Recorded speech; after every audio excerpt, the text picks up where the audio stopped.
to this week's Monument Monday, and I'm delighted to be in Ballysadare today and viewing this magnificent ring fort at Abbeytown.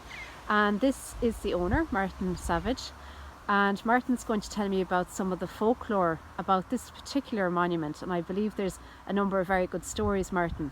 Yes, indeed. Some of them were first recorded in the Dukas program back in the 30s, and one of the stories is about people believed that it was the Ringfort was graves of old soldiers. That would be one part of it. Another part was to do with a man who built a fence to keep in a cow, and in the morning the fence had gone and the cow died soon afterwards. So had he offended the fairies by using it in such a way, do you think? I think that seems to be the belief at the time, that the fairies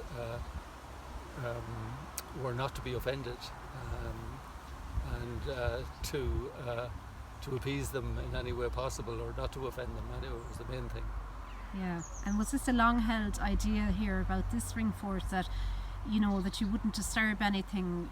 Oh, indeed.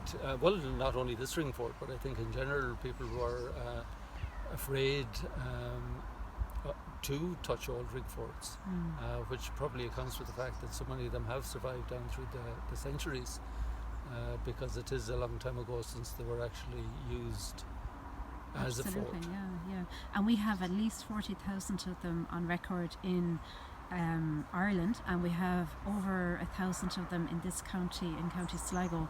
And this one here is it's an impressive structure. It's got an inner bank and an outer bank with a fosse in between, so it's quite a large structure, and it survived very well.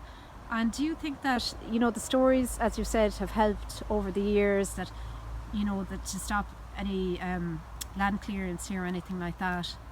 Yeah, that's the belief around the country anyway, that is the reason why so many of them did survive, is that people were afraid maybe of the fairies, but I think it was the belief anyway, that not to touch them or not to interfere with them in any way. Yeah. And you were telling me a story about a man that was here one night, and yeah, a local lady only told us the story recently about a man who came into the field and got lost in the middle of the night. So he was lost, couldn't find his way out, and for some reason or another he turned his jacket inside out, and that once he had done that, he found himself outside the ring fort. So that's a good trick to know. Yeah. And have you ever, some of the forts would have stories about lights and music playing at night. Have you ever noticed anything unusual at this one? No, I haven't. When we were young, I remember there was a lot of screeching, was quite a common sound, and people believed that it was coming from the fairies in the fort. But I think in later years we found out it was probably a screech owl.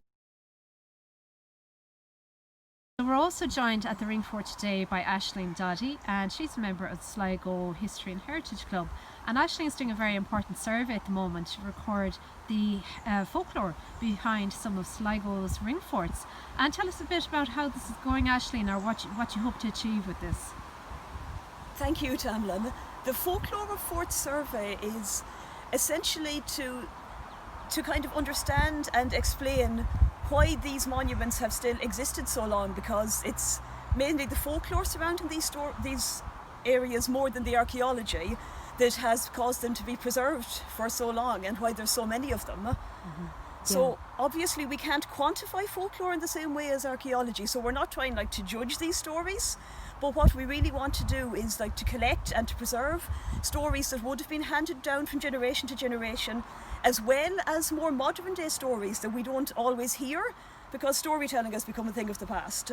So we'd like to gather as much information as we can, as much stories, as many traditions, so that we can then preserve them for the generations still to come.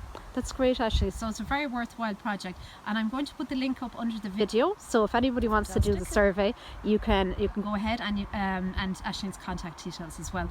So the idea is to kind of gather up like modern day stories as well, because I know that Martin there had some funny stories about the more recent stories and things about in his time when, you know, people were aware of the fort and the different things around it. So you were looking to see what people's experiences have been. Have they found, you know, that they've seen lights at night, or has there been any, some of it may even help the archaeological record. Is there a record of a cave or anything like that with the monument? And have you come across some interesting stories so far? Well, yes, only yesterday we were out with a gentleman in Ballintoher who had some great stories for us. He had an example of where a fort was used even in penal times to say mass, and he had another fort that right beside it was a stone that was used for a cure. Like, there's so many things that I wouldn't have traditionally associated with ringforts that I'm learning now. Like, there's a whole great area of stories and information that we can collect once we actually go looking for it, and once people are good enough to come to us and kind enough to tell us these things. That's great. Well, that's brilliant, and I wish you the very best of luck with it, and thank you very much. Thank you, Tamlyn.